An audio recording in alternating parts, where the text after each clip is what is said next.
Assalamualaikum warahmatullahi wabarakatuh.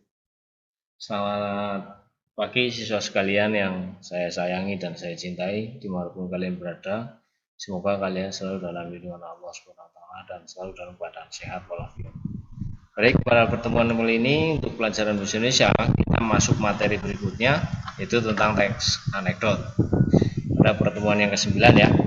Oke, sebelum masuk materi kita bersama-sama untuk berdoa sesuai dengan agama dan kepercayaan masing-masing. Berdoa dipersilakan.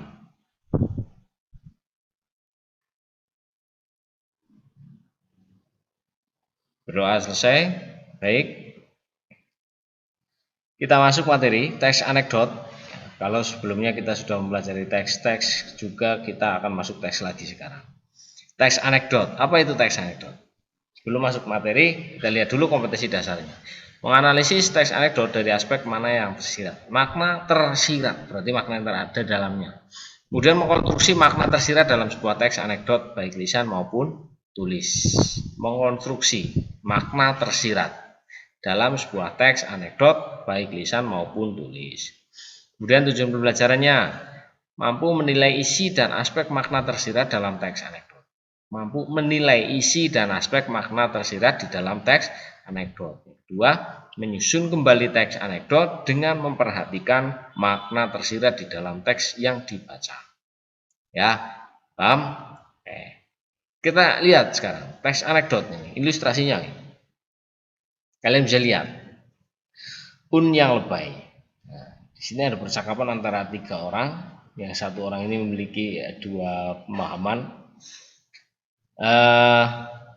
Bisa dilihat di situ di gambar yang pertama anak siswanya itu mendingan ngawasi yang itu Pak. Nah itu Pak ini maksudnya di sini adalah apa? Ini ada pengawas polisi yang mengawasi tentang un, ya mengawasi tentang un supaya anak itu jujur dalam mengerjakan. Namun sisi lain anak memberikan sebuah solusi kepada Pak polisi atau Pak pengawas untuk mengawasi siapa ini yang bermuka seperti tikus itu. Kita punya gambaran itu adalah seorang koruptor yang pandai mencuri uang rakyat. Ini jadi sebenarnya sebuah ilustrasi yang di dalamnya merupakan ketika dirangkai itu menjadi sebuah teks anekdot. Jelas ya? Di situ jadi teks anekdot ini adalah teks yang di dalamnya itu memberikan sebuah gambaran yang kalau kita amati nyeleneh. Bahasa kerennya itu ya aneh lah ya, lucu, menggelitik, mengkritik dan sebagainya. Oke. Nah, makna tersirat teks anekdot, ya, makna tersirat tahu ya? Makna tersirat itu adalah makna yang tidak disampaikan secara terbuka atau tidak dipaparkan di dalam teks. Pada saat teks anekdot itu dibaca, itu di dalamnya itu memiliki nilai-nilai didik, nilai-nilai pendidikan yang berkaitan dengan makna tersirat. Ya, nilai-nilai didik pada teks terkait berkaitan dengan makna tersirat. Maksudnya makna tersirat itu adalah makna yang di dalamnya ada tetapi tidak disampaikan secara terbuka. Beda lagi kalau makna tersurat. Tersurat itu tertulis berarti.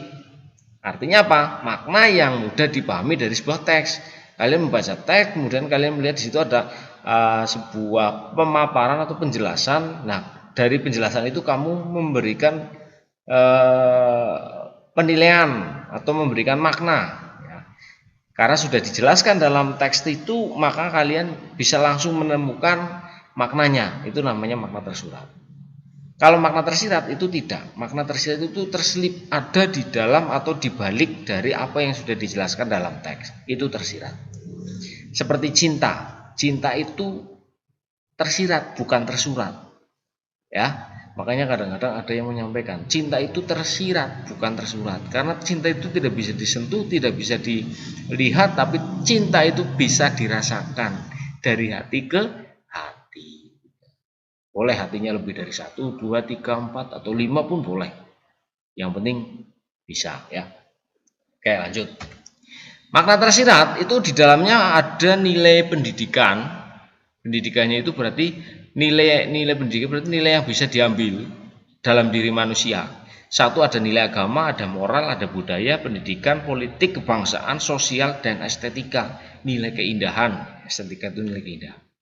Agama, moral, budaya, pendidikan itu sudah tidak saya jelaskan karena ini masih melekat di dalam ingatan kalian tentunya. Dulu di SMP sudah mempelajari tentang nilai-nilai ekstrinsik dalam sebuah karya sastra. Ini hampir sama sebenarnya. Jadi agama ya yang berkaitan dengan kepercayaan, moral yang berkaitan dengan kepribadian manusia, budaya ya berarti yang kebiasaan yang secara turun-temurun ada dalam lingkungan, kemudian pendidikan, politik, sosial itu adalah hubungan, estetika adalah keindahan. Oke, nilai didik, nilai agama, ini sudah ada penjelasannya. Berhubungan dengan agama, berhubungan moral, berhubungan dengan budi pekerti, baik dan buruk, budaya berkaitan dengan sosial, budaya di lingkungan yang berada, pendidikan, nilai keteladanan yang baik, politik berkaitan dengan kehidupan berbangsa dan bernegara, cinta tanah air, nasionalisme dan sebagainya. Sosial berhubungan dengan kehidupan antar masyarakat atau sosial. Estetika ya berkaitan dengan keindahan, unsur intrinsik karya sastra ini hampir sama. Cara mengemas bahasa kalian, cara mengemas tulisan kalian dalam sebuah teks ini juga termasuk dalam bentuk estetika. Oke, setelah memahami penjelasan makna yang ada dalam teks anekdot, tentunya kita akan mampu memahami sebuah teks anekdot berdasarkan ilustrasi gambar semua ini. Perhatikan. Ya. DPR datang paraf rupiah. Ya, perhatikan ilustrasi itu. Menurut kalian, pendapat kalian tentang makna dari gambar yang kalian lihat itu apa? Nah, silakan nanti kalian jawab, kemudian ditulis dalam buku catatan dan pada link evaluasi untuk menjawab soal uraian nanti. DPR datang paraf rupiah. Kalau kita lihat maknanya sesungguhnya adalah Dewan Perwakilan Rakyat.